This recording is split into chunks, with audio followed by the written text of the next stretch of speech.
Okay. So I'd like to call the meeting of the Narragansett Regional School Committee to order. And as per the emergency order modifying the state's open meeting law, we are conducting this meeting virtually through the Zoom platform, and it is being live streamed. Thank you to TCTV for that. The first thing we'll start with is the Pledge of Allegiance. So if we could stand for the pledge. I pledge allegiance to the flag of the United States of America, and to the republic for which it stands, one nation, under God, indivisible, with liberty liberty for all. justice. All right, thank you, everyone. Okay, as I mentioned, this meeting is being live streamed and recorded by Templeton Community TV, so special thanks to TCTV.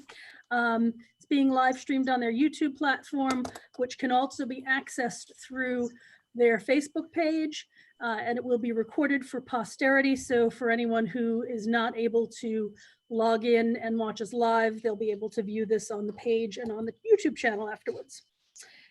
The first order of business is going, actually, before we get started, I do want to just announce who was on the call, so I can make that public. From the school committee, we have Deborah Kojal, Lori Matson, Vicki Chartier, Deb Robichaud, Hank Mason, Jeffrey Marks, and myself, Margaret Hughes. Rayanne Triffalo will be joining us shortly, so she will be joining us as soon as she is available. Dr. Kazavant, Superintendent of Schools, Kate Calise, our Chief Academic Officer, Susan Varney, our Assistant Secretary of the School Committee and Administrative Assistant to the Superintendent, who keeps us all in line. We also have Anne-Marie Geister, our Business Manager, and Eric Ivan and Lisa Parker, who are reps for the NDEA. And I think I caught everybody. All right, I didn't miss anybody, right? No. Okay. So our first order of business is approval of Emma Hughes, our student rep. Oh, I'm sorry. Emma Hughes, our student rep. Sorry, Emma. Yeah. Oh, boy. I'll never hear the end of that one. Thank you. So our first order of business is approval of the meeting minutes of April 29th. They were attached to the agenda for review. I would entertain a motion when everyone's ready to approve the minutes as written. So moved. I have a move by Mr. Mason, and do I have a second? I'll second. Second. And Mr. Marks makes a second on that. So the motion on the floor is to approve the meeting minutes of April 29th. Are there any questions or comments on the minutes? Okay, seeing none, if the school committee would unmute themselves, we do need to do roll call. And I'm going to use my list from last time. Mrs. Matson? Yes. Mrs. Robichaud? Yes. Mrs. Kojal? Yes. Mrs. Chartier? Yes. Mr. Mason? Aye. Mr. Marks? Aye. And Mrs. Hughes says yes. So that was unanimous. Unanimous. The next order of business is bills and payroll. When we last met, we had voted to make the change to have Mrs. Kojal be responsible as a single signer on the warrants. So I did first just want to check in with Mrs. Kojal and make sure that that was still working out. Yeah. Perfect. Yeah. Okay, there was a file attached to the agenda of the warrants. I would entertain a motion to accept the bills and payroll warrants as presented. So moved. I have a motion for Mrs. Kojal. Do I have a second? Second. And I think that was Mr. Marks who came in first with that. So the motion is to accept the bills and payroll warrants as presented. Any questions or comments? Okay, seeing none. We'll do roll call. Mrs. Matson? Yes. Mrs. Robichaud? Yes. Mrs. Kojal? Yes. Mrs. Chartier? Yes. Mr. Mason? Aye. Mr. Marks? Yes. And Mrs. Hughes says yes. So that was unanimous. Okay, bear with me. Big agenda tonight. Okay. So next up is some of our annual business. With the change to the town election dates, we have opted to move most of our annual business, which is the reorganization of the committee, to our June 24th meeting, which will take place after the elections. But there is a bunch of annual business that we will do tonight. The first one is the treasurer appointment and contract. Attached to the agenda for everyone's review was the treasurer contract for Tammy Collar for fiscal year 21. I hope everyone had a chance to review that. I know that the recommendation from Dr. Kazavant was to go ahead and offer her another year's extension to be our treasurer. So if I would entertain a motion to approve Tammy Collar as the district treasurer for fiscal year 21, subject to successful contract negotiations with Dr. Kazavant, he will manage that process for us. So moved. I have a motion by Mrs. Chartier. Do I have a second? Second. And I have a second from Mrs. Mattson. Any questions, comments, or concerns? Okay, seeing none, again, we'll do roll call. Mrs. Mattson? Yes. Mrs. Robichaud? Yes. Mrs. Kojal? Yes. Mrs. Chartier? Yes. Mr. Mason? Aye. Mr. Marks? Yes. And Mrs. Hughes says yes, so that was unanimous. Dr. Kazavant, if you just want to report back to us, once you've successfully negotiated that, and I believe that I think as a representative of the committee, I will sign that, so you could just let me know when that needs to happen, and I then will. we'll be set with that. The next business is the assistant treasurer appointment for fiscal year 21. Our previous assistant treasurer had left and we've added some new staff. So if Dr. Kazavant, if you want to just tell us a little bit about the person that we will be recommending. Absolutely. Kaylin Carpenter was hired. I believe it was in January, February at this point. Our months are starting to blend together. She is our payroll human resources person and has done a fantastic job. And she's been, she's doing, even with all of the, I would call it break in service in terms of coming in and out of the building, she's done quite a bit of work and has, made contact with Tammy Collier. So we feel that this would be a good move. It's a solid move, and she's got the experience to take over if, or to do the duties that Tammy can't for whatever reason, if that should take place. So I fully recommend her. Okay, so hearing that, I would entertain a motion to appoint Kaylin Carpenter as the assistant treasurer for the fiscal year 21. So moved. I have was that Mr. Mason? I'm sorry. Yes. Okay, Mr. Mason has made the motion. Do I have a second? Second. And I think that might have been Mrs. Chartier or Mrs. Kojal. I'm not sure who. Okay. I think they both seconded together. So I have a second. Any questions or comments about Kaylin Carpenter being appointed as the assistant treasurer? I do have one. I assume, and I'm saying this more for just the public's sake, that we'll go forward with whatever training would be necessary and whatnot to get her up to speed with any specific items that she's, doesn't have the background for. Mm-hmm. Absolutely. And I was going to defer to Anne Marie, but we've already started that process, and I believe she's already had a training or two. Before the COVID. Great. Yep, she's going to be working with Tammy. Tammy and her are going to probably be the two people that come in together on their days of the week, so that they can start learning the overlap. Great. Thank you. And please send our regards to Kaylin and congratulate her, and looking forward to her contributions. All right. Will do. Next up is our Records Access Officer appointment. Per Mass General Law 66, Chapter 66, Section 6A, every body must have a records access officer that people can go to request our access for any records we have. And Mrs. Varney has provided this service for us.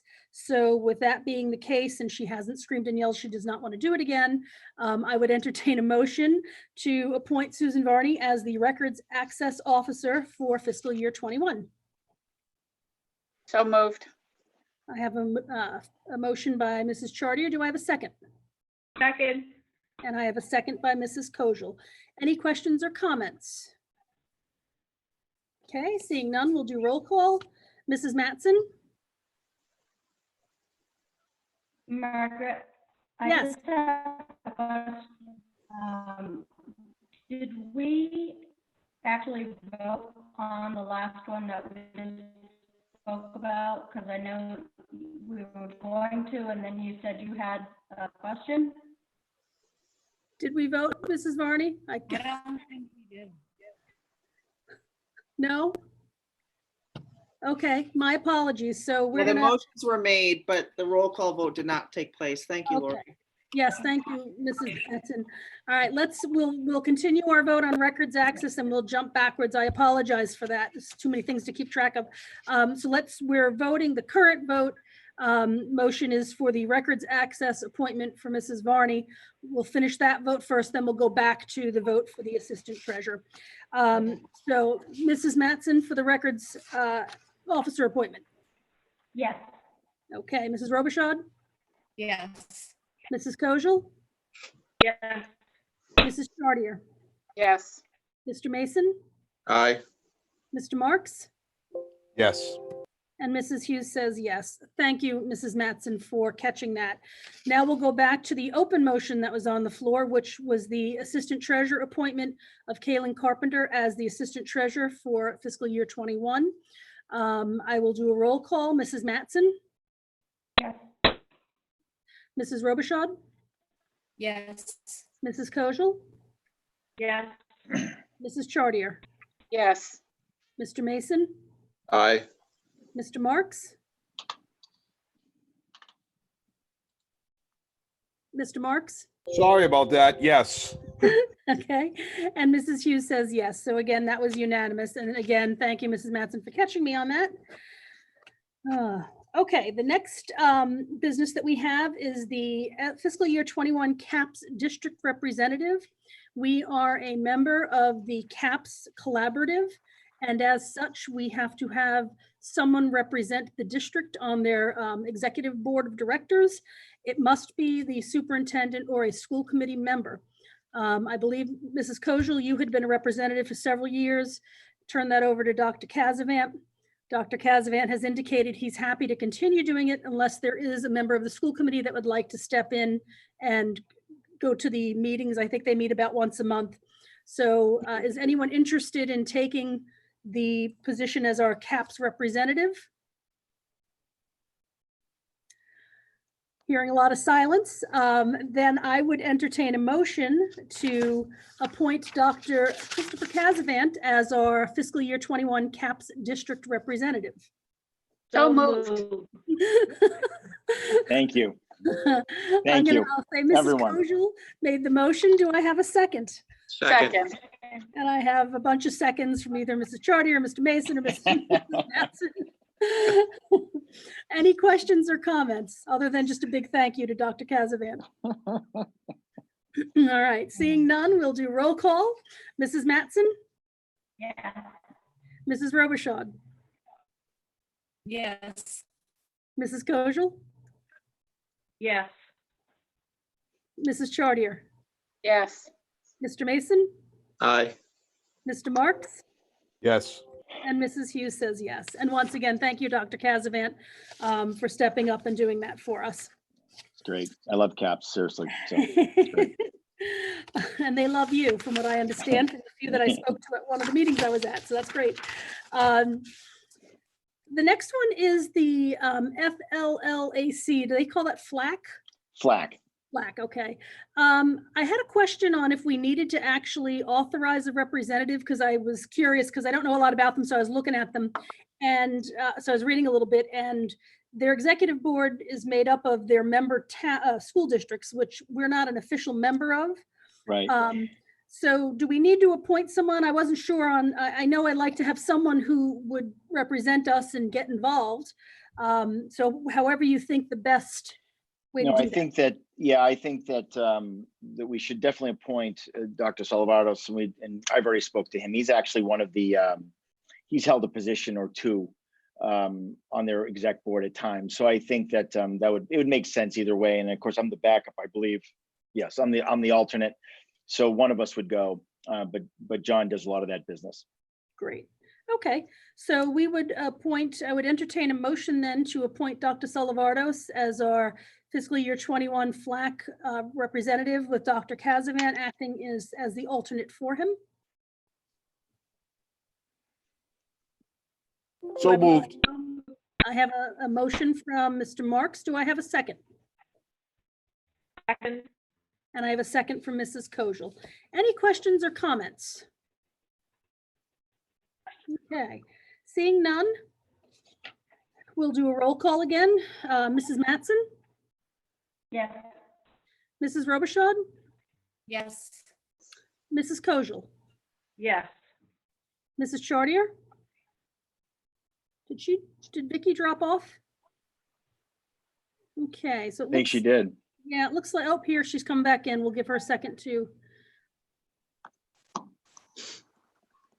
Okay, so we should probably just note that Mrs. Chartier had dropped off momentarily and she is back. We're actually doing our roll call vote on the appointment of Dr. Salavardos with Dr. Casavan as his backup to FLAC. I don't know where you dropped off, but it's up to you. Would you like to vote on this item? Yes. Okay, so you're saying yes? How about you? Yes. Thank you. Mr. Mason, Aye. Mr. Marks, Yes. and Mrs. Hughes says yes. Okay. The next piece of business that we have is the authorization to borrow in anticipation of funds for fiscal year 21. So I'm going to read the technical terms here. Is that the Narragansett Regional School District Treasurer, acting under the provisions of Mass General Law, Chapter 71, 16G, as amended by Chapters 13, Section 4 of the Acts of 72, and with the approval of the Chairman of the District Committee, to borrow money from time to time in anticipation of revenue for the fiscal year beginning July 1, 2020, and to issue a note or notes therefore payable within 1 year, and to renew any note or notes as may be given for a period of less than 1 year in accordance with Mass General Law, Chapter 44, Section 17.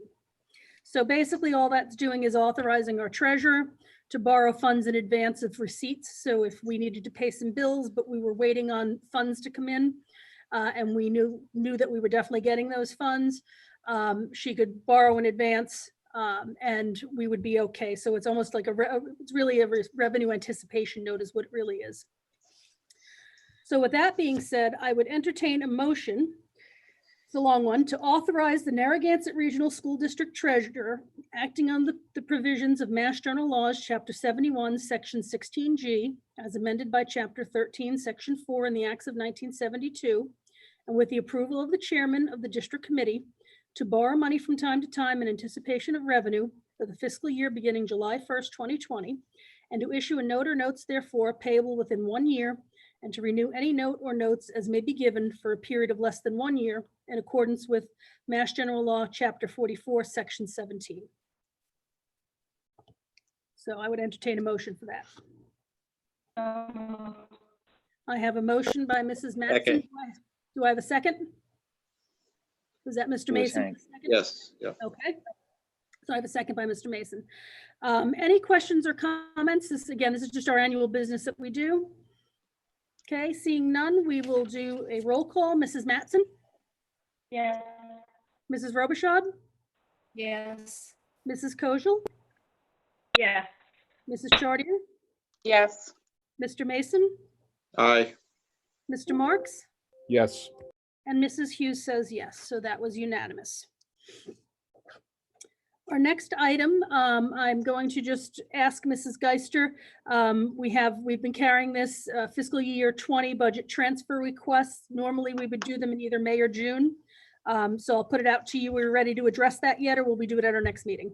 We'll do it in June. That way we'll be closer to the end and know where we really need to move things around. Perfect. Great. And those would be the transfers between line items that we need to balance our budget. So we'll address that in June. Next up is our physicians contract addendum. We have a contract with our physicians, and each year we do an addendum that identifies the amount that we're going to pay them. Before I entertain a motion, I just wanted to ask the question of what services do the physicians provide to us? For the life of me, I can't remember what they are. I'm assuming it may have to do with some sports games and other things, but I just wanted to know for certain what they were. So there are times when our nurses mostly have to gain some information if they need some advice, or they need some medical advice. There might be, I remember again, what am I talking about? It could be, gee, what do we do during smallpox? What do we do with this? What do we do with that? I mean, there are some things that we must run by a physician. Yes, when we start getting into physicals and we have questions about some things dealing with, physicals or anything medical, there might be medical procedures that we need to adapt for. Those are the type of things that our physician, among many other things, but every district has a physician because from time to time, actually ours has done training for us. They've come in and done training with our nurses, etc. So the list is long, but anything that's above or out of the scope of our nurse leader, the school physician will assist us. Great, thank you. With that being said, we have the addendum attached to the agenda for review. I would entertain a motion to sign the physician's contract addendum as was presented. So moved. I have a motion from Mr. Marks. Do I have a second? Second. And I have a second from Mr. Mason. Are there any other questions or comments on that? Okay. Seeing none, we'll do roll call. Mrs. Mattson? Yes. Mrs. Robichaud? Yes. Mrs. Kojal? Yes. Mrs. Chartier? Yes. Mr. Mason? Aye. Mr. Marks? Yes. And Mrs. Hughes says yes. So that was unanimous. I believe this is another one that I'll need to sign, so just let me know when you need me to come in and we'll coordinate signing. All right. Okay. The next item that we have is just a review and an appointment of our legal counsel for fiscal year 21. We currently use Miracle Connell, and I'm going to just ask Dr. Kazimant to say a few words on level of service and performance and a recommendation as to whether or not we go ahead and appoint them for next year. So certainly would be my recommendation to appoint them. They have been instrumental in so many things over the last couple of years, but certainly as we go through COVID-19, there are many things just contractually and otherwise that that they've been able to assist us with. So they've been certainly worth their weight in gold. They're a full service, I'll call it a full service agency. They can generally give us someone who is an expert in almost in every possible area that we would deal with for a school. So we've been very happy and they've been very helpful. And I would certainly recommend that we renew them. Thank you. With that being said, I would entertain a motion to continue using Miracle Connell Law Firm for fiscal year 21. So moved. I have a motion by, is that Mr. Mason or Mr. Marks? I'm sorry, Mr. Mason. Do I have a second? Second. And I have a second from Mr. Marks, sorry. All right, do any questions or comments from anyone on the appointment of Miracle Connell? Okay. Seeing none, I just want to comment that I myself have been very pleased with the few dealings that I've had. I think the support we received through the district-wide town meetings last year. Yeah. The gentleman that was assigned to us was fabulous, and all the Steve, yeah. support that we get is just really top notch. Mhm. So I would agree with everything that Dr. Kasvan has said. Mhm. So let's take a vote on the appointment of Merrick O'Connell for fiscal year 21. Mrs. Mattson, Yes. Mrs. Robichaud, Yes. Mrs. Kojal, Yes. Mrs. Chartier, Yes. Mr. Mason, Aye. Mr. Marks, Yes. and Mrs. Hughes says yes. That was unanimous. And the last bit of annual business that we have for this evening is the review and appointment of our auditing firm for fiscal year 21. We currently use Roselli Clark and Associates CPA. So once again, I will defer to Dr. Kasvan to give us some information on how they've supported us and his recommendation. Again, they certainly have served us well. They are very familiar with the district. They handle a lot of the districts around us. Very knowledgeable, and again, they're always there when we need them. So I would certainly defer to Anne Marie, who actually deals with several of the accountants, when they come to the audit. But we've been very happy with them. Great. Mrs. Geister? Yeah, I can't say enough good things. I mean, even when they're not here during the audit, if I have a question, I just send an email or call, and I usually have a response by the end of the day. So I'm pretty happy about that. Good. Okay. Any questions or comments from the school committee? So I would entertain a motion based on the recommendations from both Dr. Kasvan and Mrs. Geister to continue retaining Roselli Clark and Associates for fiscal year 21 to perform our auditing services. Do I have a motion? So moved. I have a motion from Mrs. Chartier. Do I have a second? Second. I have a second from, I think, Mrs. Mattson just beat you in, Mr. Mason. Any questions or comments? All right, seeing none, we'll do roll call. Mrs. Mattson, Yes. Mrs. Robichaud, Yes. Mrs. Kojal, Yes. Mrs. Chartier, Yes. Mr. Mason, Aye. Mr. Marks, Yes. and Mrs. Hughes says yes, so that too was unanimous. Okay, thank you, everyone. That was our the chunk of our annual business. And again, we'll do our reorganization at next month's meeting to handle the reorganization of the committee. Next up, we have student representatives. We have Emma Hughes here. If you want to say a few words, Emma, about how things are going for everybody. Yeah, so online school, what we're dealing with right now.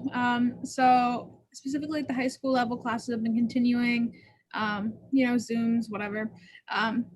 I personally finished up with my classes this week, and seniors are officially done next Friday, so that's exciting for all our seniors. And yeah, outside of class, lots of things are on hold, but we're anxiously anticipating, getting things back in order so that we can hopefully pick up next fall. Great, thank you. Anybody have any questions or comments for Emma? Proud of you, Emma. Yes. I would just like to say, I'm sorry. I'd like just to say just a few things, is that our student reps have been fantastic this year, and really have, I guess, set the bar pretty high for our future student reps moving forward. What I liked, I think, mostly is that we got a picture of like the entire district, not just the high school. Lots of times we just kind of get the high school picture, which makes sense. But I know James worked very hard at getting the elementary flavor of things and did an excellent job. So we certainly wish them both success, although we know that they'll be successful. We do, but they've set a pretty high bar, and I think as we move forward with student reps, we have something to aspire to. So want to thank both James and Emma for all their hard work. I just want to reiterate what Dr. Kazavant said, that it's been wonderful as a committee member to have the perspective of the students as the committee, unless you're a parent, which of course I am because I'm Emma's parent, lucky me. You often don't have that student perspective of what's going on. So Emma and James have added so much value to the committee as a whole and individually by bringing that perspective in. So I wanted to also say thank you to both Emma and James.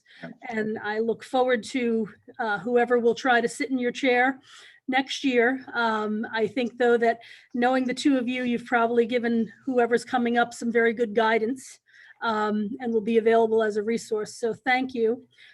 We will have a little something for you and James. I see Mrs. Varney saying, yep, it's just. Just about to add to that. We have a little commemorative something for the two of you. We're just waiting to get it. Things are a little bit slower right now, but just a little thank you and a little keepsake for you. So They're face masks. You're gonna like them. Some hand sanitizer, toilet paper. It's gonna be great. So congrats. Little care package. All righty then. So now we are on to our COVID-19 update. I will turn this over to Dr. Kazavant. We have a whole host of items on the agenda to talk about, plus I'm sure there's 100 more that have been added. Yeah. So I'm going to turn it over to you and you could address them in any way, shape, or form you see fit. Yeah, so I'm actually kind of looking around. So I think that under the title, I know that there's quite a bit here. So, you know, so to start off with the planning of things. So I've said it before, I think our teachers, our district has done an excellent job just making this all happen in a short amount of time. And what am I talking about? I'm just talking about, you know, distance learning, which was not something that we were, you know, very adept at, and something that we didn't have to do. And we've done so, I think as quickly and as efficiently as possible. But what we're really doing now is we're looking forward, we're looking ahead, and what we know, you know, or at least what we think we know is that, and what they're hinting at is that school will not look like school that, you know, in September like it did last September. But no one really understands what that means. The state has a task force right now with a collection of superintendents, et cetera, to try to figure out, you know, those parameters. I've sat on a couple of Zoom committees, talked about the physical layout and nature of buildings as a whole, and what if anything we can do to help minimize contact, or at least, you know, the spread of COVID.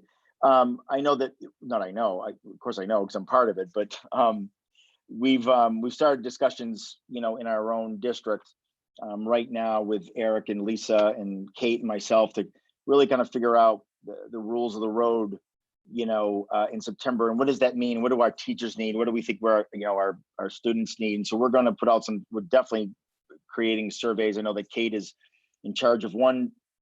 I think it's the staff survey, Kate. If I remember correctly, I'm going to put out a parent survey just to get a sense of how things have gone, are going. Where can we go to next? So a lot of unknown, unfortunately, because we need direction. The phase program that the state has started is given hope to some things, that normalcy, or whatever normal will be, will start to kind of seep back into our lives, although we're constantly looking for some of those indicators, which as hospitalizations, right? COVID hospitalizations, whether we start seeing spikes. Daycares, we get asked a lot about extended day, for example. So never mind just how does school happen and how do we transport kids on buses. What does extended day look like?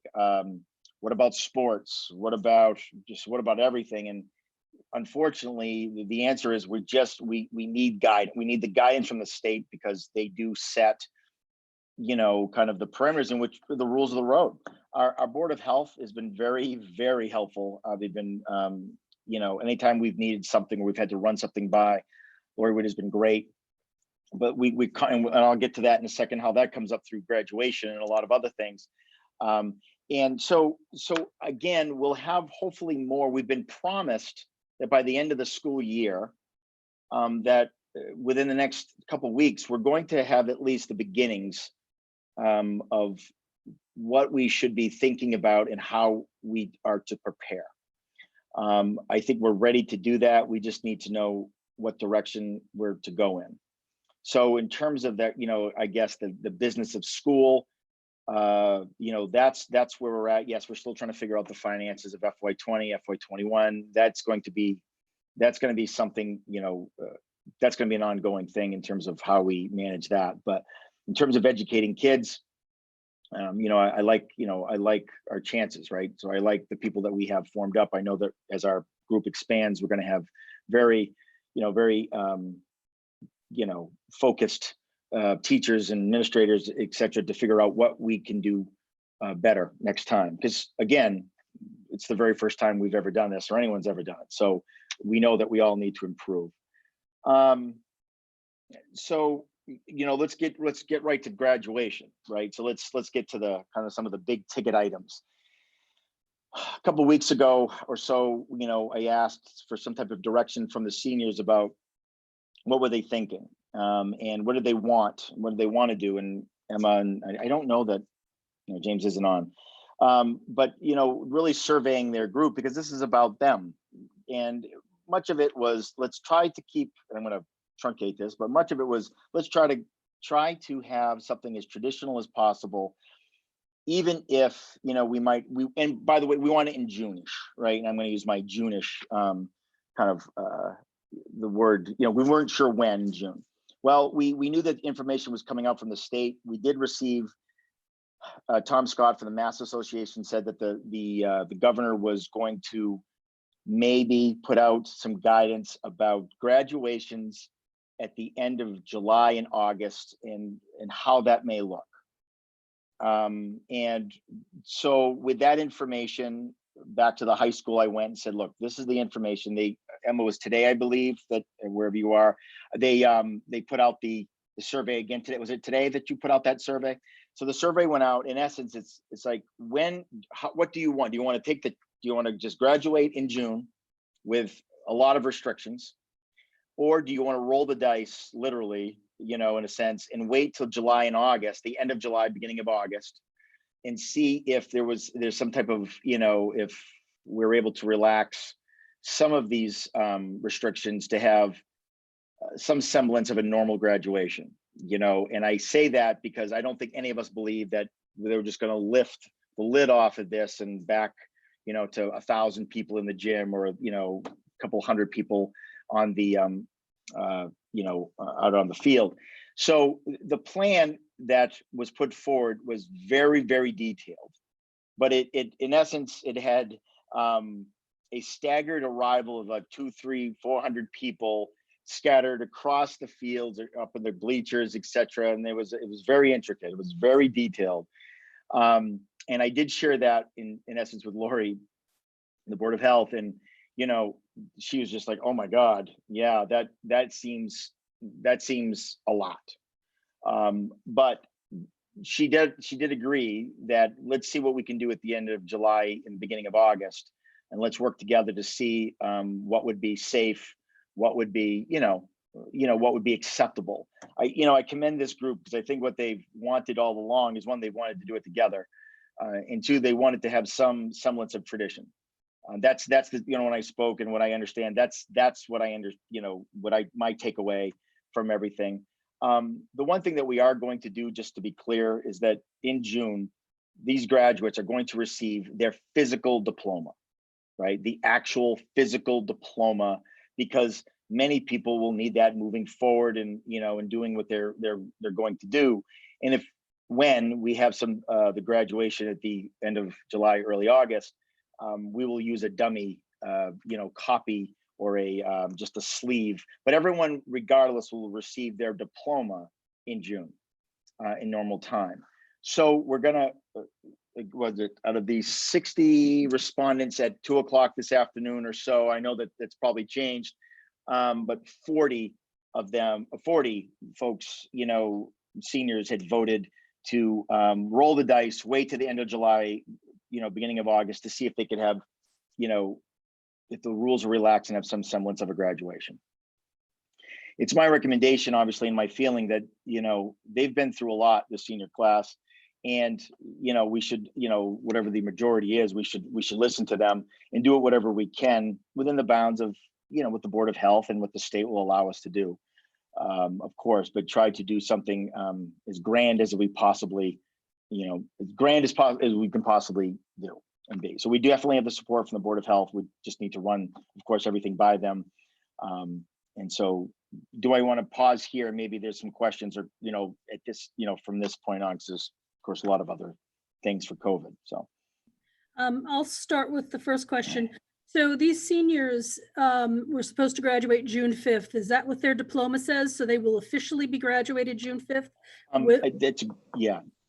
That's a good question. I believe I didn't ask for the detail of exactly what was written on, what the actual date was. I will check with, with the high school admin just to see what the actual date is. I would imagine that that's going to be the date because we had already made the decision that they're going to receive their diploma in June. So I'm going, if we have to sign it, so obviously, there would need to be a date, but I will check on that. Okay, because I'm sure, as you mentioned, some people are going to need that for Yes. Yep. military, whatever they're looking for. I just Exactly. so that question will come up. Yep. Just for the note, I see that Mrs. Trifolo is now joining us. It's 5:43, and Trifolo is now online with us, so welcome. We're up to our COVID update. We were just talking about graduation. I have a couple other questions, but I'm going to defer to the rest of the committee first if anyone else has any questions about graduation.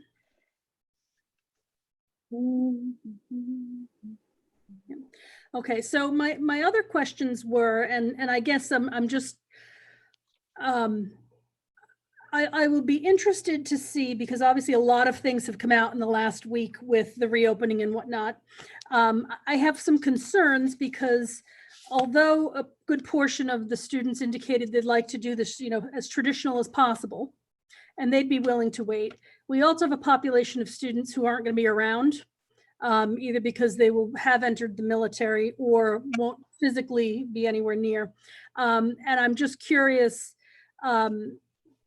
if there's not something that we can do in that June timeframe to make sure that this class as a whole together can be recognized somehow. Because I know just through conversations that I've had and overheard and seen, being together as a class, and I think you said this too, Dr. Kazan, already, like that's what's really important to them. And I hate to think that pushing this off till July or August, hopefully waiting for it to happen and then finding out that it can't even happen then, could be really disappointing.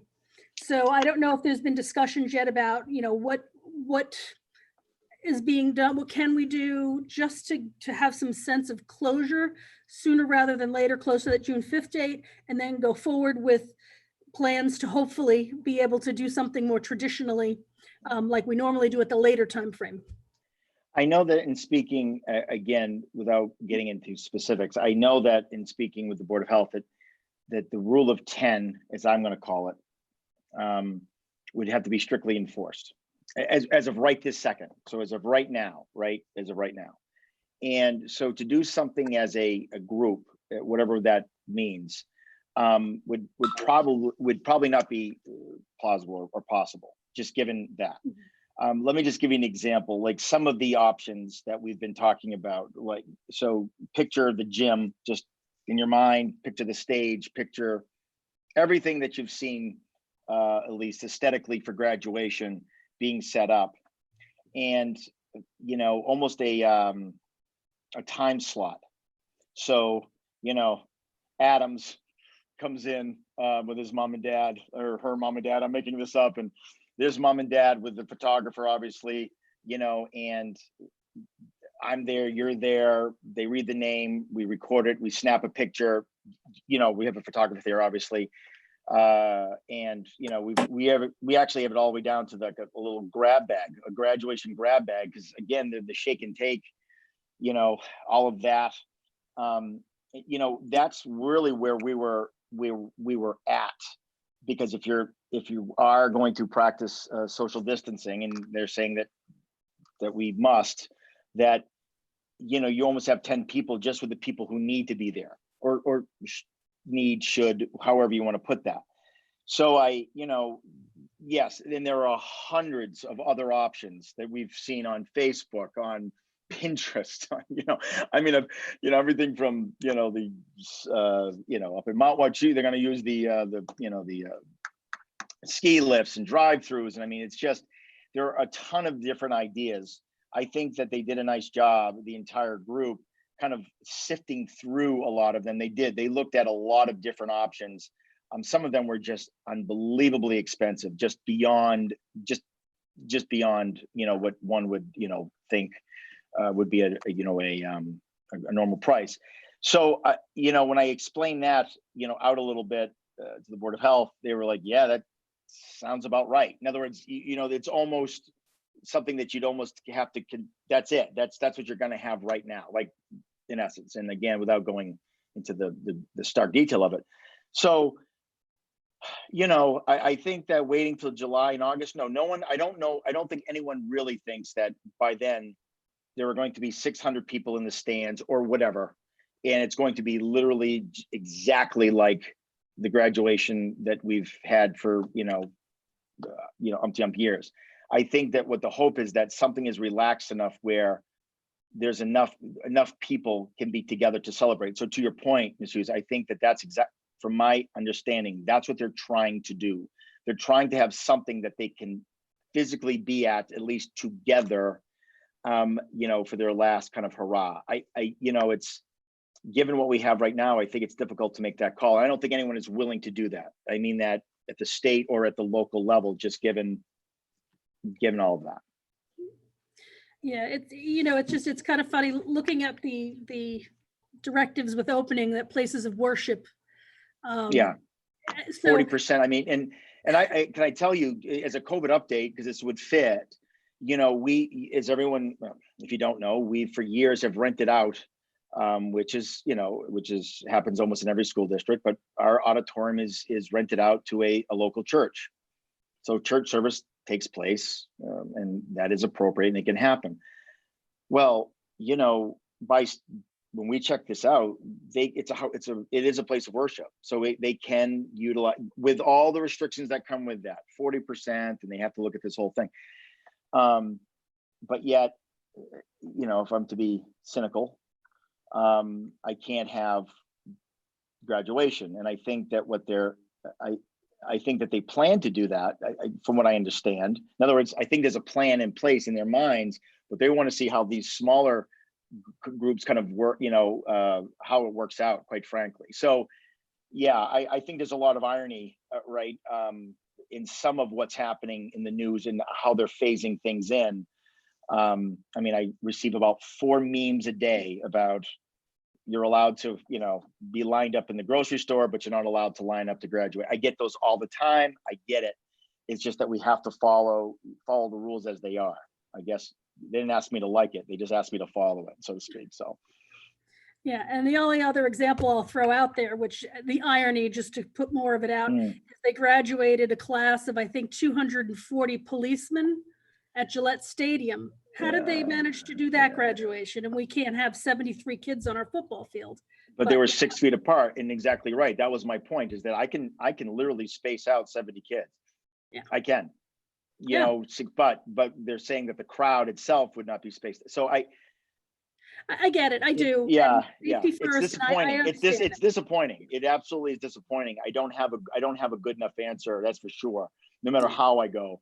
And it's, you know, where I think that's the hard part. I just want to interrupt for one moment because we did get confirmation.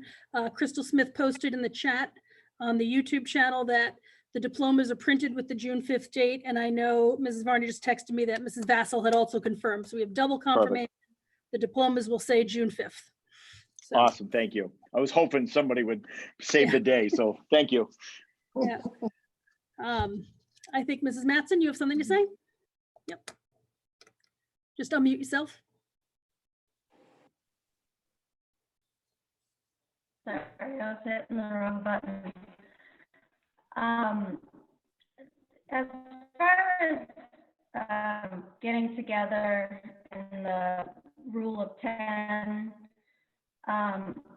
if you're outside, if there was an outside graduation, is that still the rule? The gatherings rule, yes, I heard you, and I think that the gatherings rule, it still is this. There's be no social gatherings that they go over 10 or more people, right? Which includes indoors, outdoors. I think that the social, the 6-foot distancing, I think that maybe folks could get away with that. I suppose. I don't know how they did it with the graduation. I just don't know. I'm not going to ask, but. It's the crowd itself. I think that people worry about the most. You know that you can take the graduates and spread them out.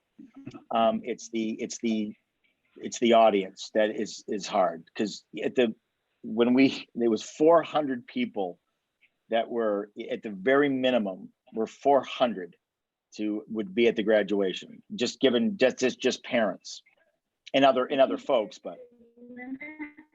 If you limit, like, say, 4 persons per graduate?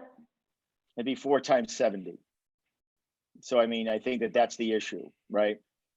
I mean, I think that that's ultimately what they're concerned about, is now we have a gap. Let's, add the graduates in, the parents, now you're up close to 300. I don't know, 300-400 people, I think, at the very minimum. So I think that I'm going to assume that's in our case, for example, that's the issue at hand.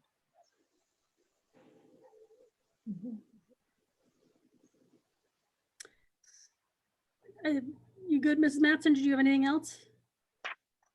No, that was it. Thank you. Anybody else on the committee have any comments on graduation? Yeah. Go ahead. No, go ahead. Okay, Mr. Mason. Did we look into if we could live stream it? That way you wouldn't have the audience, but they could still have their ceremony. I think that's one of the things that we looked into. I think that that'll have to be something that would have to, be approved by the Board of Health. Yeah. And where this is the other part of this, is that it better be a nice day, because we will not get away with it indoors. Just because of the physical, we just won't have the physical space to do it, right? To spread out, I guess. So I think that, that's something that the Board of Health and I discussed briefly, meaning that whatever the plan that was devised, let's see if we can, crop that down to make something that's actually doable. That so people can enjoy, meaning by people, I'm talking about parents, right? In person. And I was told a long time ago by a wise man that graduation is really for the parents. And so, and it is. And so and I think that that's one of the things that's key, is that you definitely want to get parents there, right? And so we could graduate all the kids all by themselves, I suppose. I think that would be the worst thing ever. I don't know how enjoyable that would be if no one was there but their own friends, right? Their parents, I'm sure, would be, and guardians would be upset, I would think. I don't know. But I think that's the kind of thing we need to talk to the Board of Health about. Go, okay, how far can we push this, right? And I don't mean that in a negative way. How far can we go? What can we possibly do, keeping everybody safe and following, the protocol? Mrs. Trufalo? That was it. The Board of Health is really the ruling agent here, but, things have to be put in front of them, but they're pretty clear as to what their parameters are. Yeah. She was, honestly, she's the most sympathetic. She was just, it was just heartbreaking talking about these things. Yes. You know what I mean? It's heartbreaking because everyone remembers their graduation, right? So this is the year that it doesn't happen, or what we're trying to. And I think that folks are definitely willing to do what they can do in terms of, what, the compliance piece. Okay, well, thank you. And I hope that we keep, trying to come up with a solution, because it's a shame that these kids are not going to have, this is a new normal, we get that. But graduation is the culmination of, 12 very hard years of work and yeah. dedication. I'm not telling you, obviously. Yeah, I know. We're supposed to be and- celebrating our seniors. This is what we Yeah. live for, folks. I mean, this Yeah, is what we do. Yeah, and as a parent, to be faced with not watching your kid walk across that stage Yeah. and stand up and be recognized, it's heartbreaking. And I It know is. these I agree. kids are upset about that. And it's just unfortunate. And Mm-hmm. I'm certain that we are going to do whatever we can to recognize all of them in the best way possible. It'll be interesting.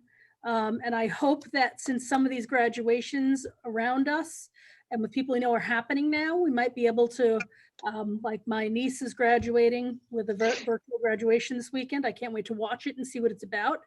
Mhm. And maybe we can find some way to piece things together. Yeah. It's just a shame. And, It my is. heart goes out to all of these students and as you said, the parents, because as an adult, I don't remember much of my graduation, but I bet you my parents do. Yeah. I agree.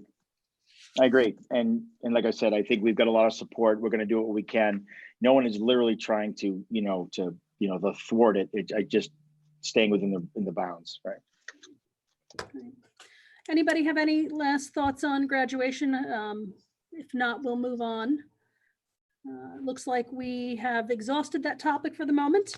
So I know we still have meals and I know you sent out a nice plan on picking up the personal items. So if you want to. So we got the plan. We've got that all set. That'll happen on Tuesday of next week. Obviously, Monday is Memorial Day. So it's been, we're following the Hannaford's plan. There'll be lines. There'll be one ways in, one ways out. We had some fun with the rules, obviously. So we, to kind of make light of kind of this situation as best as we can. But, folks have contacted us right after, the governor, closed school for the year and said, look, I need my kids' sneakers. I need to get into those lockers. So, and this is again, yet another plan that we passed by the Board of Health. They were fine with the plan. They liked how we, had it organized. And given what people are used to just going into grocery stores, which is a lot like what we're doing, they were good with the whole thing. So by the end of next week, by a week from Friday, we should have all of the personal belongings, out of the lockers or out of desks, etc. We're gonna use this opportunity, obviously, to put some workbooks in the hands of the elementary students that we want to do, that we want them to have, not only now but maybe through the summer. And we're trying to utilize this as best as possible. So we'll be done by the end of Friday. And we are, for those folks who do work day shift, people have contacted us. If they're watching, contact your child's building principal. So if you're working through to 11s, and that's what, working the day shift and you can't get there, simply call the building principal. We have dates and times that we will make available for folks who are either single parents or just have difficulty getting out of the house. So, but just contact the principal directly.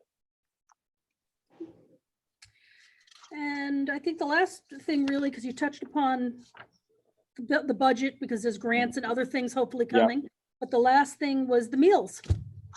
So I got to tell you, we've, and Anne Marie and Susan really could speak to it the best because they've been really overseeing the whole thing. But we've got it down to a science. The order comes in. We're still serving about the same amount of meals that we did in the beginning, right, Susan or Anne Marie? I don't think that number has dropped off any. Is that correct? It actually has started to decline.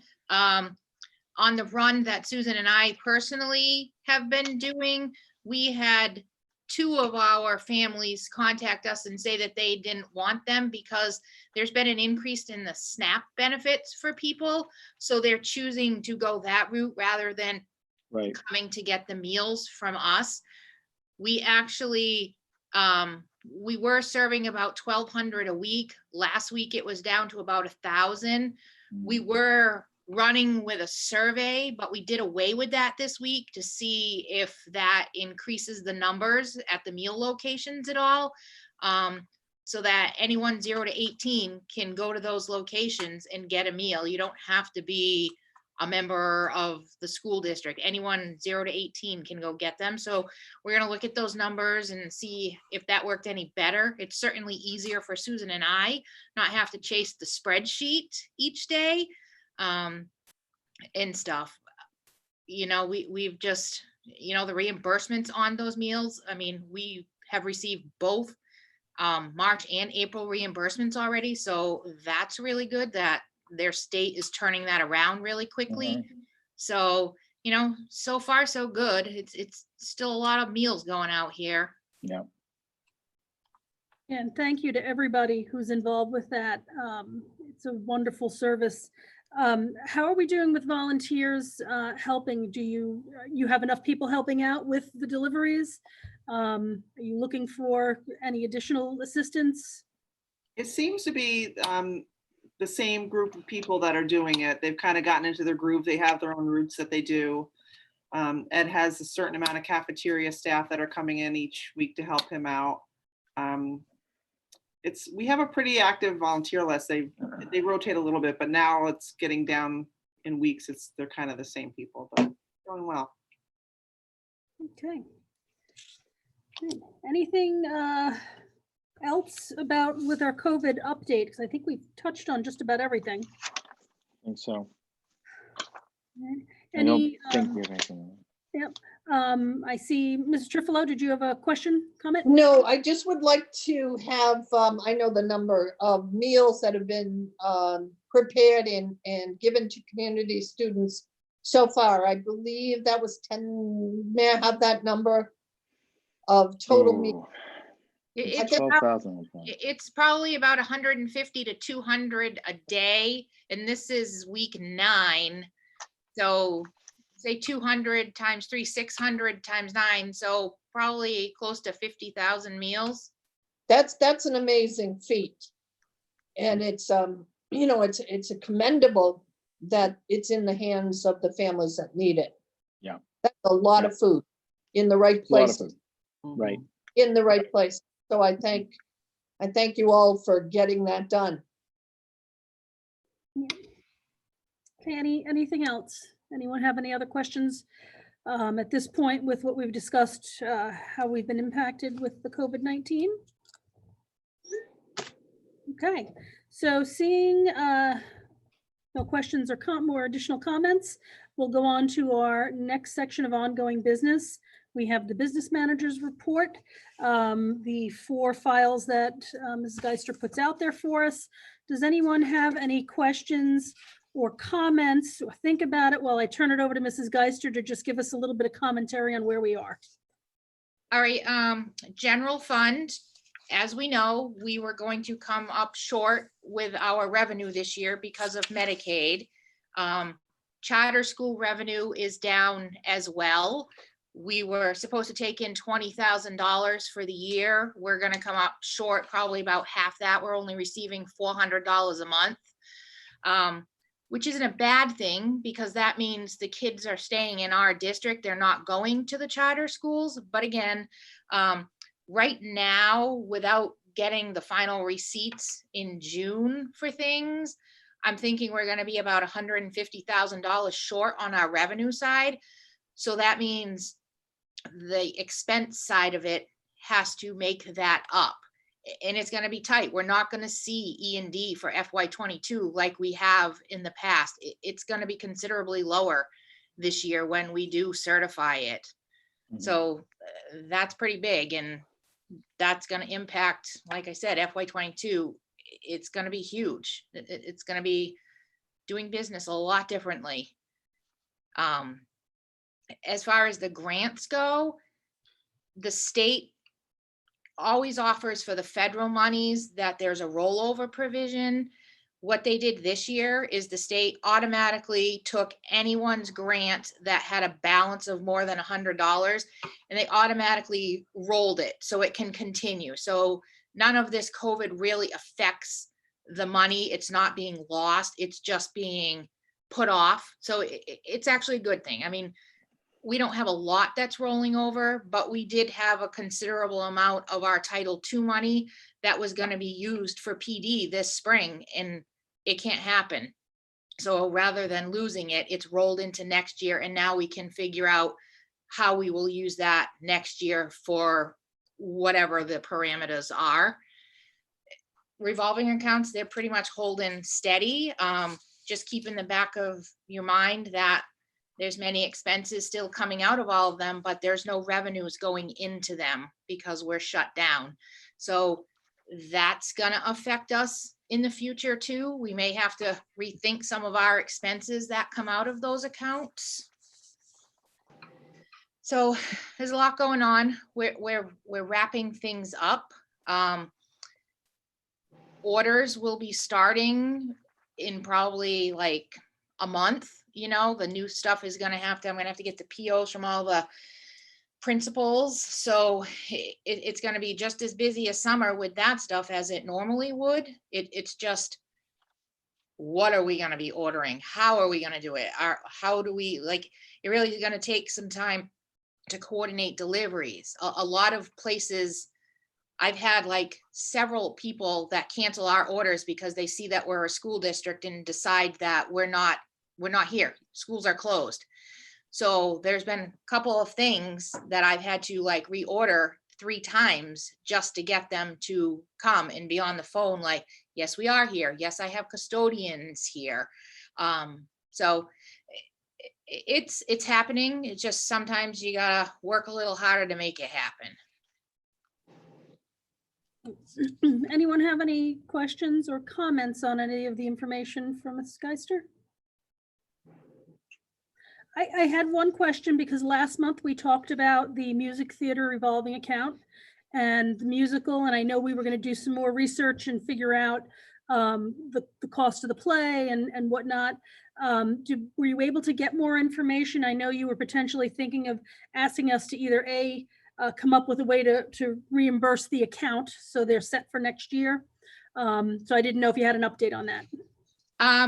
I don't have a final number yet because they're still trying to, what they did after we met the last time is they reached out to all of their sponsors who had given them money and asked if they would like to have it back or would they like it to be considered a donation towards the next musical. So they're working on that. They had a couple, both towns' cultural councils had agreed to give them a grant. They still have agreed that, but they don't have the money. So we can't quite finalize the numbers until they get all the responses from the vendors, but we should be able to have a figure and solve that little dilemma in June. Okay, great, thank you. And then one other question, I know that part of our revolving is our preschool and our extended day accounts. And I think the last time we spoke, we were talking about people who may have prepaid. And I was just curious if we had come to any resolution with giving refunds, letting them carry the monies forward, and what we were doing with that. What we did, extended day, they bill at the end of the month. So there was no refunds needed for extended day. Preschool, once they figured out how they were going to deliver or not deliver to the students, we issued refunds. And then we issued refunds to all of the athletes that had paid their user fees for the spring sports.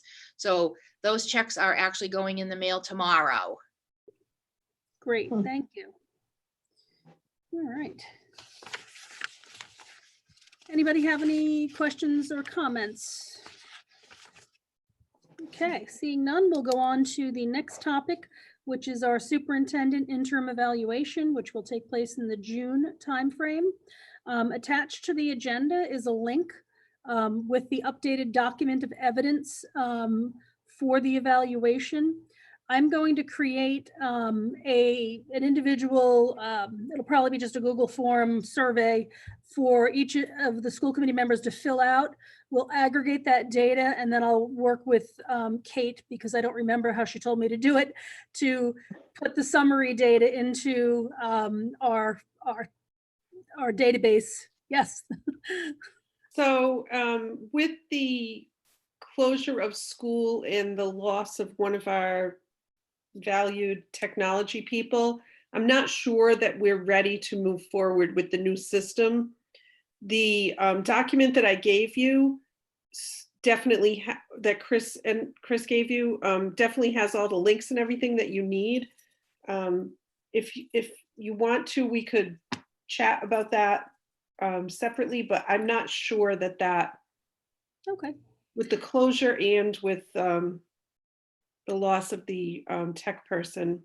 Sure, fair enough. I think what we had done the last time was it's fairly easy to create just a Google form for everyone to fill out with their individuals, and then we can figure out, and I'll talk to you offline about what do we do with the summary data, if you're ready to take it or if you're not, and then we can go from there.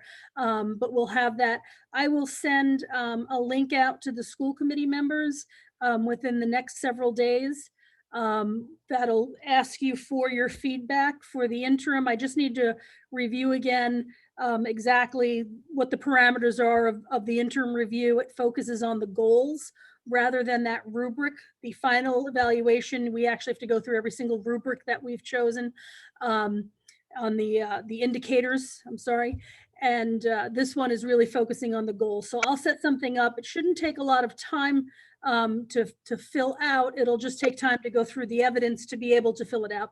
But I will get that out to the committee in the next several days so that hopefully within the June timeframe, it can be coordinated together. And then we can report out on the results to Dr. Casavant so he can see what his interim evaluation comments and ratings are from the committee itself. So be on the lookout for that. I'll probably ask Mrs. Varney to maybe shoot a text to everybody after I do it, just to give you a heads up that it'll be in your email. So, and I took a look at that, the document, and it's very detailed. So I'll thank you in advance for being very thorough in the evidence that's together. It's so easy to use. So I'm going to thank you up front for that. It's better than, I think, if everyone remembers the big binders of data that we used to get. This is so much better. So thank you for that. Margaret, can I just a quick note? The link that did get sent out, I don't have access. So I know you said we're going to send out another one, but can somebody just double check that for me? Okay, so you'll need to be logged into your school account when you click it. I am, or I was, and I am. I just double checked it before I said anything. Okay. All right. Well, when I send the survey out, I'm going to send the link to the evidence with it as well, just so everybody has that in one place. And if you have any troubles, Jeff, just let me know and we'll figure it out and make it work for you. Thank you. Yep. Okay. Next up is public input. We had, oh, I'm sorry, Mrs. Chartier first. Yes. I was just gonna say, I tried to, and I'm logged in and it's access denied. I was able to get in. I did have to, I had to log out and I had to use a different browser when I went in. So let me send the email. And I'll do that actually once we're done this meeting. I'm gonna send everyone an email with just that link. So you will definitely be in your email since that's where it'll come from. And let's see if that works. And if not, you could respond back and we'll figure out how to make that happen. We'll figure it out because there's too many links and stuff not to be able to use it. Because there's a ton of information linked. So we'll work on that to make sure everybody has access. Thank you. Next up is public input. We had alerted the public that we were going to be doing our meeting virtually. They could send any pre-written public input to Mrs. Varney's attention. I will just check with you to make sure. Has anything come in?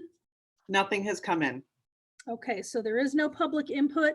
I'm actually looking at the chat online on the YouTube channel, and I don't see any comments or questions. I know there's a little bit of a lag, so if something does come up, we'll address it as it comes up, because the next section is our NDEA input. So I see we have Mr. Ivan and Mrs. Parker here. So I'm going to turn this over to Mr. Ivan for an NDEA update. Thank you. Just wanted to update the school committee on, as we are adapting to the remote learning, and the students, of course, are having to adapt, and the families are adapting to this new distance learning. I just wanted to let the school committee know it has cemented in the minds of most of us teachers, in fact, all of us, that boy, we really need to be in front of our kids. It is not a replacement. It really is not a replacement. I know I've heard a few feeble voices in the town saying things about, well, they're virtual now, we can save all this money on a budget. It's not even close to the same thing. It's doing its job. We're maintaining skills. We're teaching new ones. But I just want the school committee to know we miss being in front of our students 100%. Lisa, I don't know if you had anything one to add. No, ditto to what you just said. It is, it's nice to even go on class meetings and just see their little faces, but I just feel like we need to be with them, and they get so excited, especially the younger ones, they get so excited to see the adults. And just to see each other on a meeting, I mean, you just have to let them sit there and talk for 5 or 10 minutes just because they get so excited to see each other. So yeah, everyone's doing a phenomenal job, but hopefully we'll get to see them again in the fall. Yep, that's what we're hoping for. Yeah, well, I just want to reiterate again and thank the both of you and everyone in the teachers, and extend that to the rest of the staff. I can't even begin to imagine, you know, on a dime, you left on Friday and then heard you weren't coming back. It's amazing. You know, I know that, you know, it hasn't been, you know, the nice paved path. There's been bumps and big boulders in the way, and you guys continue to work through and come up with solutions and try to do the best for the kids. So, you know, please send that message out. We recognize as a committee, I don't want to put words in the rest of the committee's mouth, but, and they'll let me know if I do, but definitely from my heart that it is noted and appreciated, the efforts that everyone's putting in. And I couldn't agree more. I think that these kids are missing the teachers as much as you're missing them. And I only hope in the fall, you know, the more I hear about these potential plans of how we may go back, you know, that it can be as close to how it used to be as possible, because, you know, splitting classrooms, social distancing, having the kids sit in a room all day, but the teachers move it's better, but it's not what they need either. So yeah, thank you. Welcome. All right, school committee comments. Anyone have any comments from the school committee? Well, I always have comments, as everyone knows. So first off, I just want to thank the committee for being on all these calls and all of the other offline work that I know everyone does. I know I'm finding it difficult not having some of the face-to-face time with everyone. So much like Mr. Ivan mentioned about the teachers missing the kids, I do miss having us all in a room and being able to talk. So I just wanted to say thank you that at least, you know, we're committed to getting together and putting the work in behind the scenes. So I thank everybody for that. I also wanted to send a special thanks out to Mrs. Robichaud, because I believe this might be your last meeting. Elections will be next month, and she has chosen not to take papers out and run. So unless we all want to write her in, which I don't think she wants, she's smiling maybe, she may not be with us again. So while I had you here, I just wanted to take a moment and thank you. You stepped in when we didn't have a candidate 3 years ago, and your contributions have been just unbelievable to this committee, the skill set that you brought and the way you look at things. So I want to thank you for that. So, and we encourage you to stay involved any way you can, even if you're not on the committee. So thank you. Yes. Thank you. It's been a pleasure to work with everybody. You're a great committee. And I've learned so much, more than I thought I would ever learn. But it's been a pleasure to work with all of you. Thank you. Yeah, thank you, Deb. Anyone else have anything, any comments that they'd like to make? Okay, seeing none, we'll move on. And I'm just checking again, there are no additional public comments that have come across. So I think it's safe to say that the public comment period time has come and gone. The next, we have a new business of the Bullying Intervention and Prevention Plan. The plan was put out as an attachment to the agenda. So I'm going to turn this over to Dr. Casavant to just kind of introduce it and let us know what the update's about. So thank you, Madam Chair. So every 2 years, statute, requires that you review and or update the Bullying Intervention Prevention Plan, which works hand in hand with the bullying, policy. And so the bullying policy calls for a bullying intervention and prevention plan. So we actually started this at the beginning of the year, or this, about October, November, and Kate took over and was leading the charge with a committee of parents, teachers, etc. So what you have before you is really an updated version of the bullying intervention plan. We did receive some guidance both by Miracle O'Connell and from the Department of Ed when they came in for their CPR review last year. So a lot of what which I think you've seen, is a combination of looking over other plans, quite frankly, talking to the state, and of course, the district's attorney. I don't know, Kate, I don't know if you want to say something about that, but that's. No, I think that covers it. It was a good team. We worked together. We looked at different plans, and we also had some documents on what's required to be in the plan. So we made sure that we included those pieces of information that were needed. So I think it's in good shape. Thank you. So that document, as I said, is attached to the agenda. If everyone could review that, we will have this on next month's agenda. So the committee can take a vote to approve the plan as to support it. So just want everyone to know that if you have any questions in the interim, to reach out to Dr. Casavant or Ms. Calise and ask your questions away, but we will vote on it officially at next month's meeting. All right, next up is the appointment of a school nurse. So, as I'm sure all of you know, one of the many responsibilities of the school committee is one of them is to appoint nurses. So, as it shows, I'm recommending Miss Katie Gogan to fill the void, which will be due to retirement of Cindy Wilson. And Katie will, as long as you appoint her, will be at the Templeton Elementary School. So we'll have 2 nurses at Templeton Elementary, and we'll have, in essence, 2 nurses up here at the middle high school, 1 at each level, and 1 in each building. But Katie's done a lot of work with us. She did a lot of subbing. Every year we need, for example, we need a sub to do screenings, expert screening, and there's a lot that goes on in the beginning of the year. She's done a lot of interim work for us.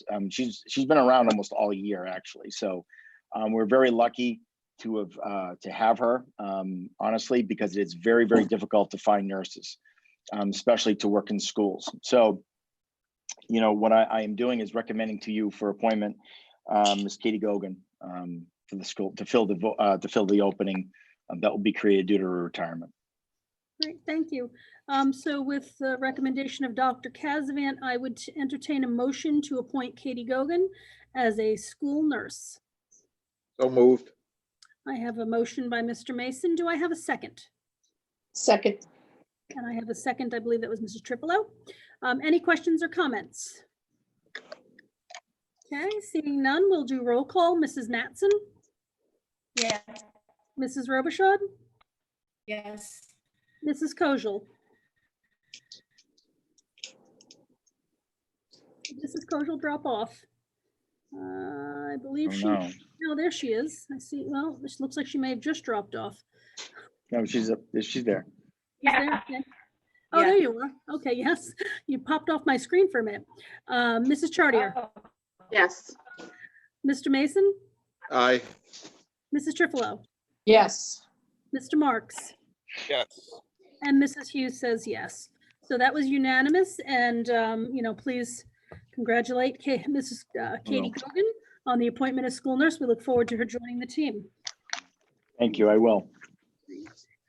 Next up, we have the superintendent report encompassing anything that hasn't been brought up, including enrollment, some school choice information, and some staffing updates.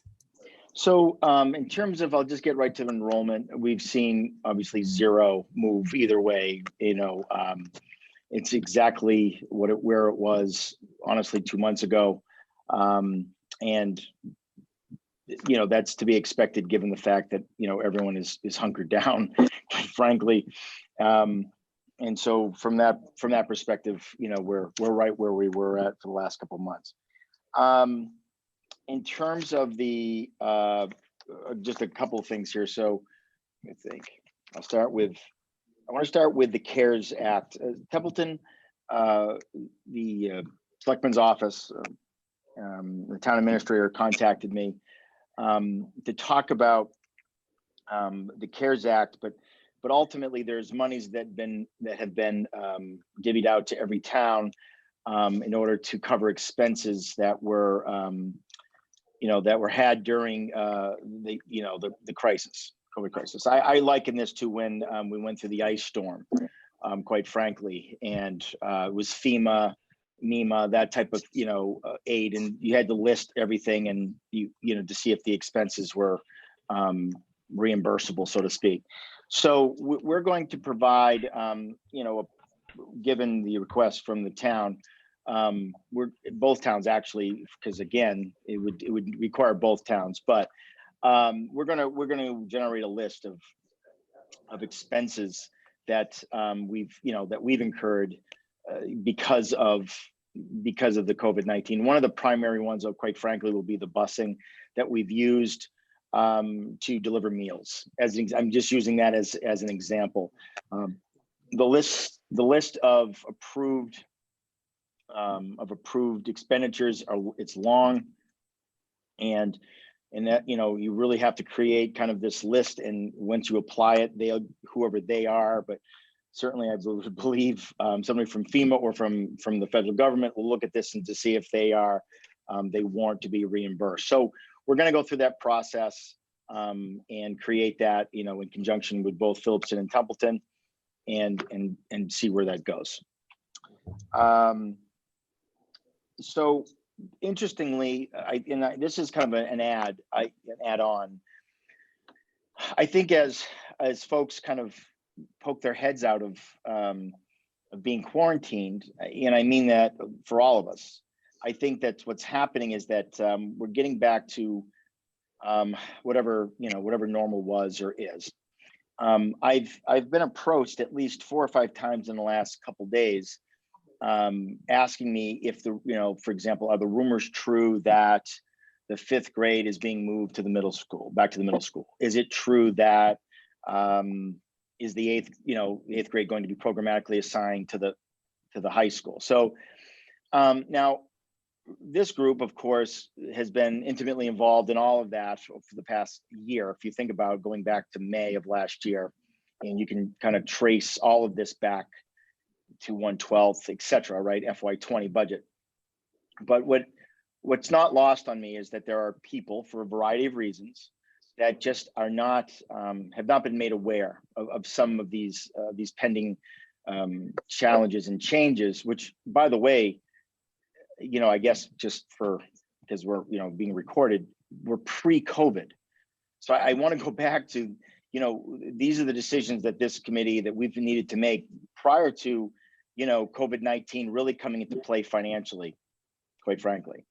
So what I'm doing currently right now is I am penning a letter to the community, going over all of it's a summary of all the things that have been discussed and the changes that have been proposed and the reasons why.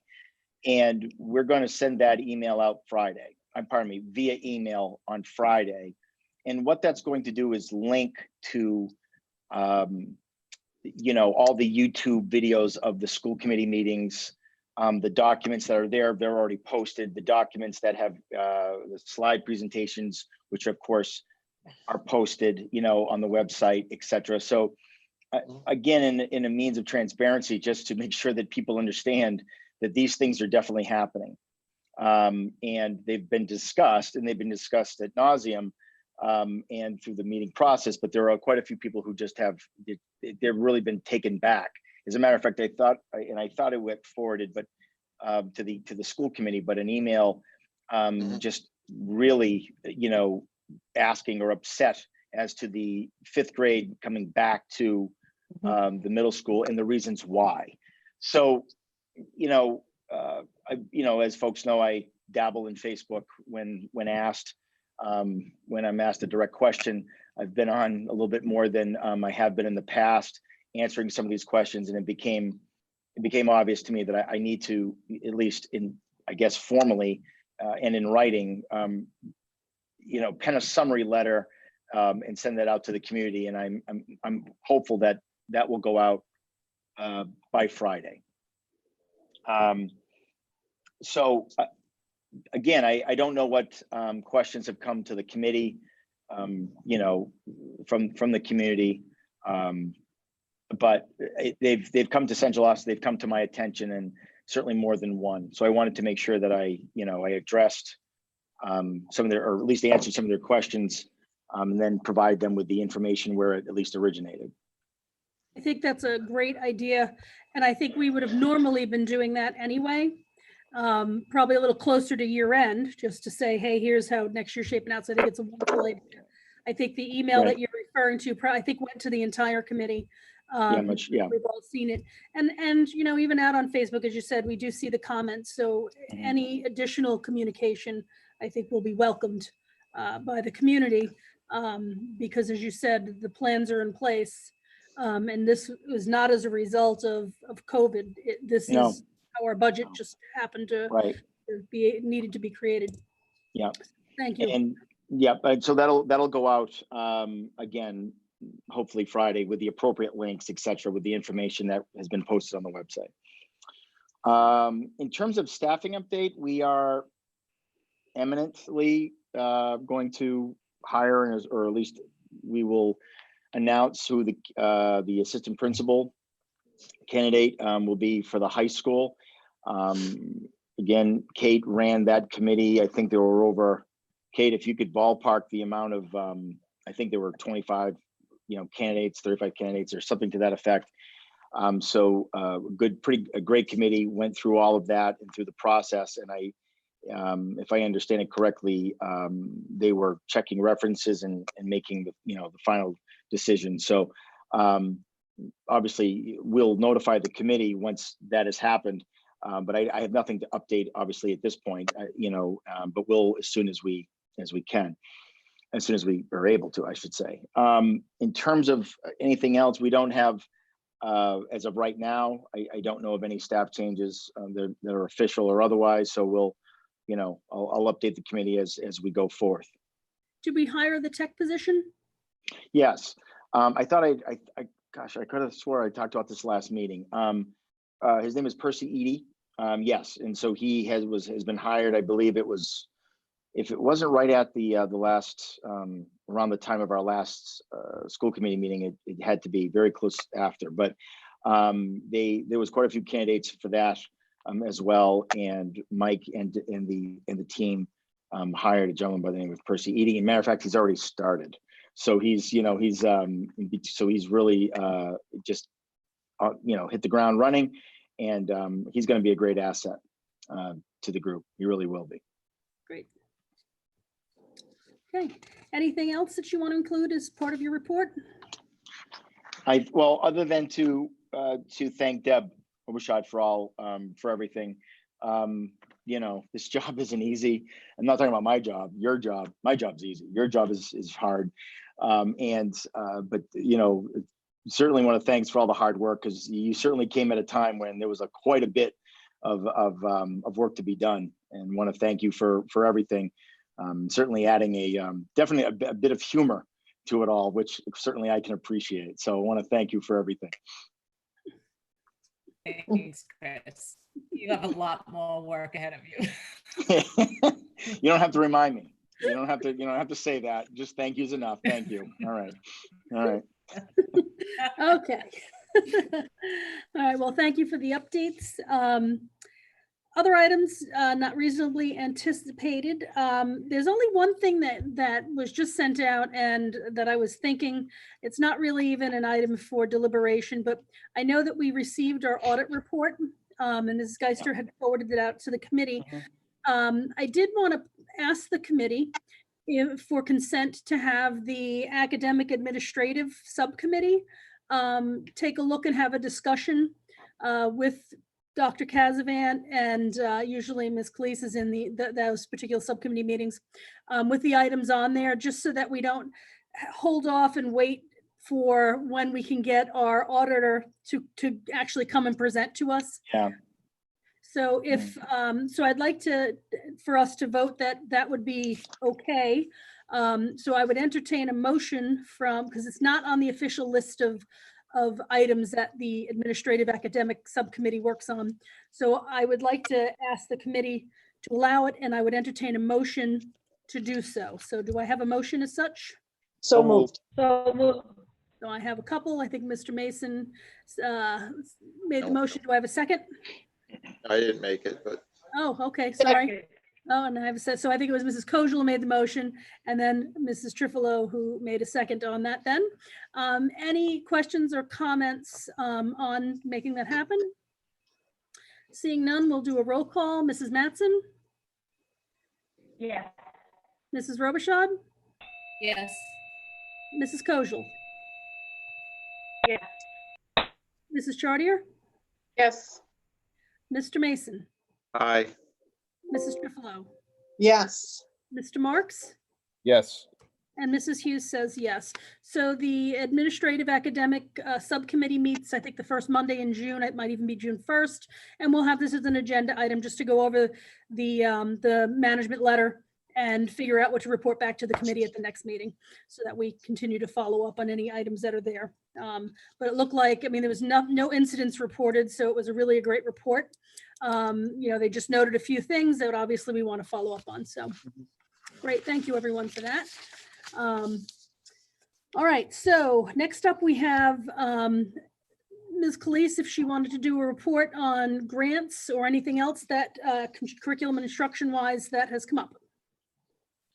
I think Mrs. Geister has a little bit of an update on grants, but I will say that we have been working, we updated, of course, our remote learning plan based on the newest DESE guidance, but we've also been working on what is it going to look like next year. And instead of a survey, as Chris mentioned, I decided to meet with each grade level or content area team, so I'm in the middle of them, to see what input they have, how it's been working, how remote learning has been working, what professional development they might need in case we have to go back into remote learning next year.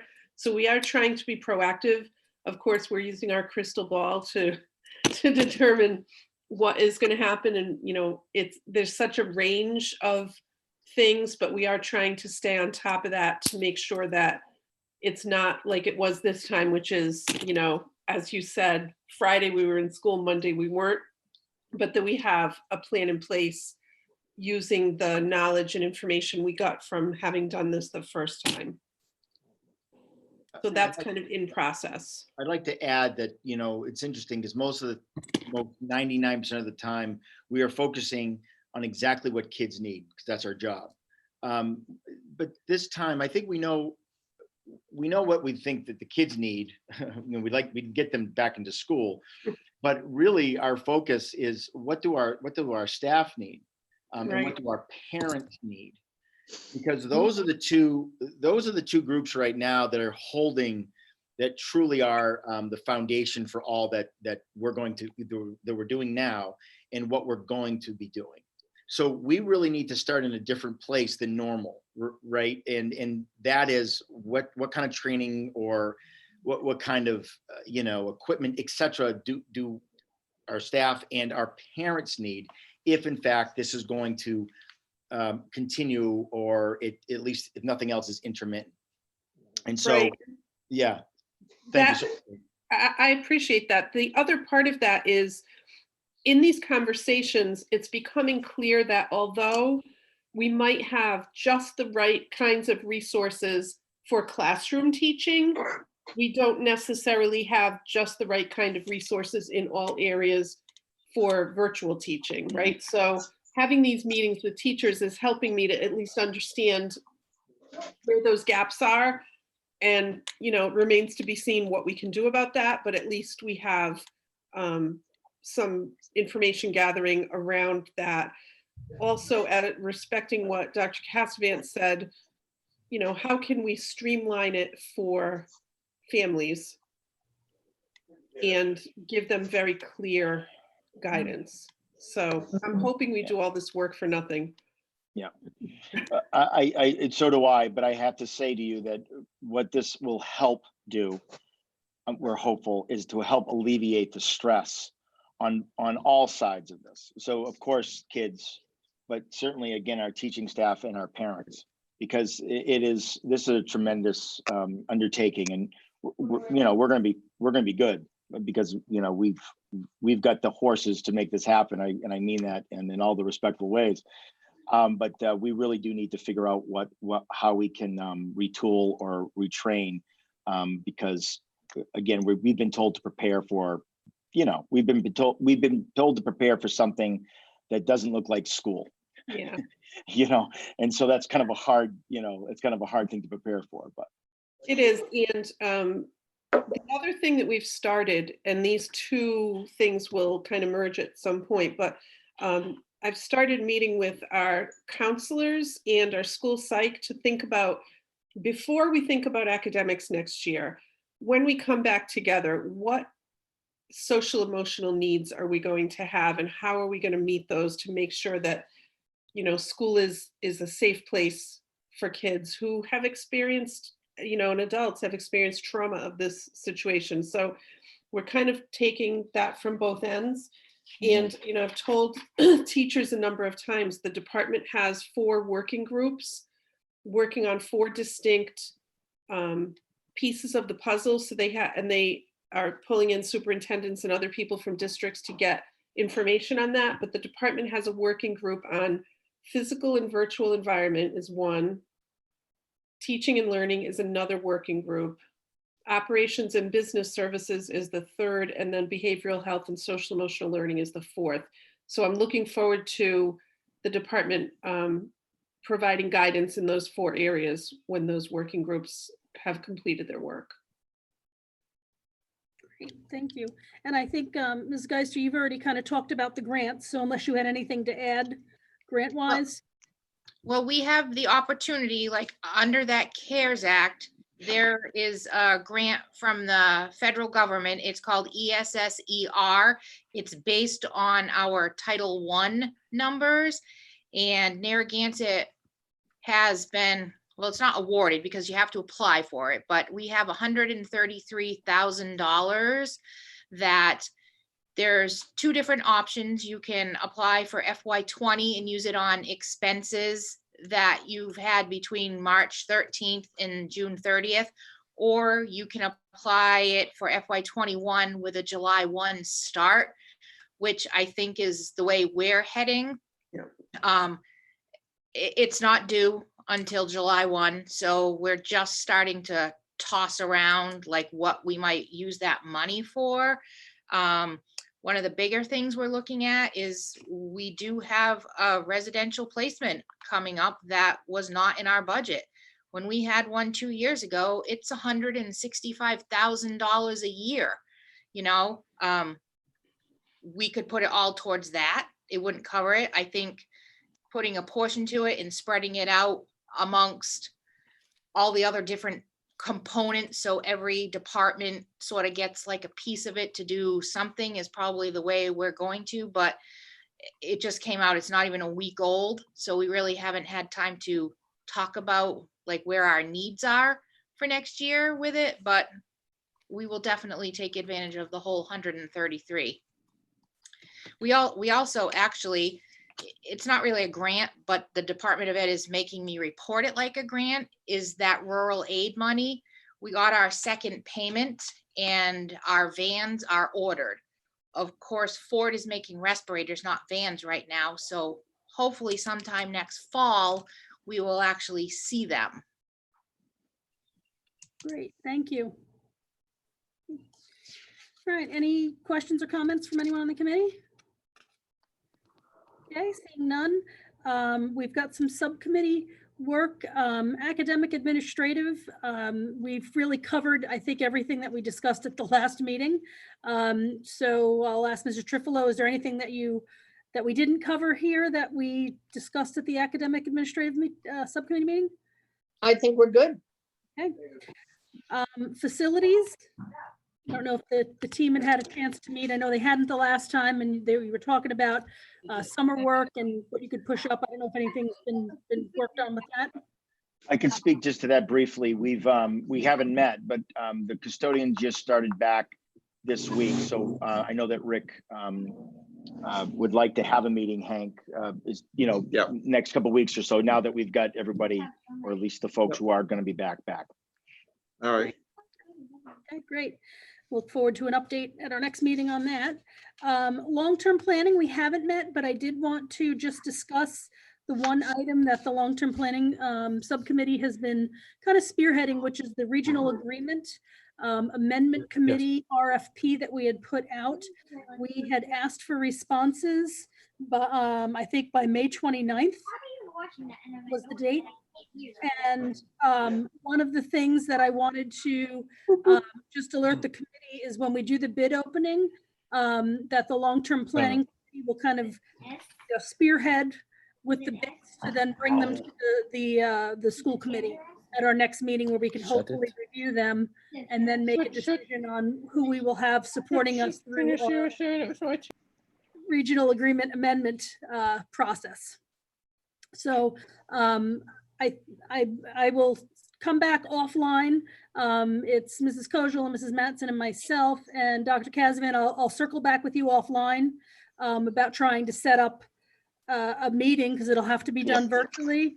And I don't know if maybe even Mrs. Geister is aware of any changes in the bid laws to make it easier to manage. We'll figure it out, but we'll do that offline, and we'll set something up to figure out what we have to bring forth. So, and then Templeton Elementary Building Committee, if there was any other updates. Not really. We're just finishing up some of the punch list, and there's some warranty items they're working on, but it's winding down. Okay. The PMES Building Committee, Mr. Marks, I don't know if there's, I know with the changes in what we're doing, I don't know if there's been any communication or anything with them. No, we don't have an update, Margaret. Great, thank you. All right, correspondence is no official correspondence to the committee to review. Upcoming meetings, the next one is scheduled for Wednesday, June 24th. If everyone remembers at our last meeting, we agreed to move it from the 17th to the 24th, which would take place after the 2 town elections, so that we can reorganize. So that'll be on the agenda for June. 5 o'clock, it'll be a virtual meeting again. And again, we have a placeholder for a July 15th meeting. And of course, based upon who knows what's going to come out as far as the state, we'll be in touch if we need to have any finance subcommittee meetings or add additional meetings in. Before I bring up the executive session and close out the open portion of the meeting, anything anyone need to add before we close this out? Okay, seeing we have nothing. We do need to go into executive session this evening. Oh, I'm sorry, Mrs. Trifilo. Well, I just wanted to say you do a nice job as a chairwoman. It gets it all accomplished very smoothly. Thank you for your skill. Thank you. I had a couple of gaffes tonight, but I think we recovered thanks to Mrs. Mattson.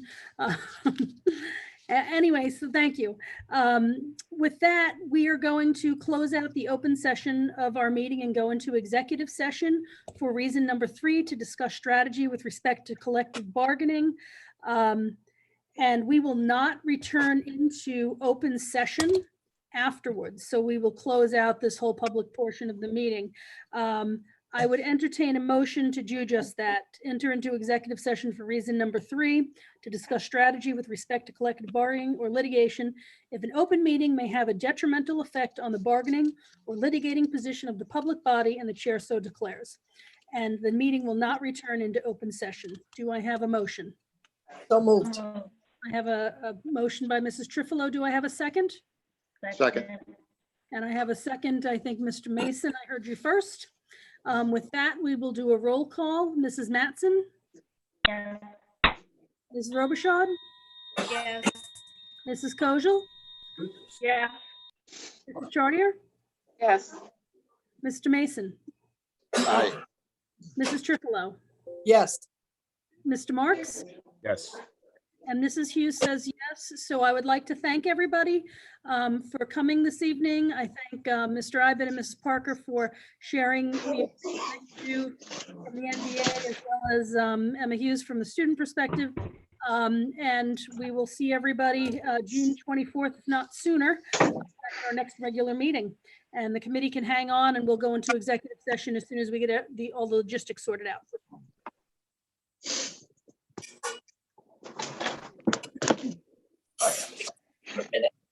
Oh. Okay, so everybody should have an invite to join breakout room number 1.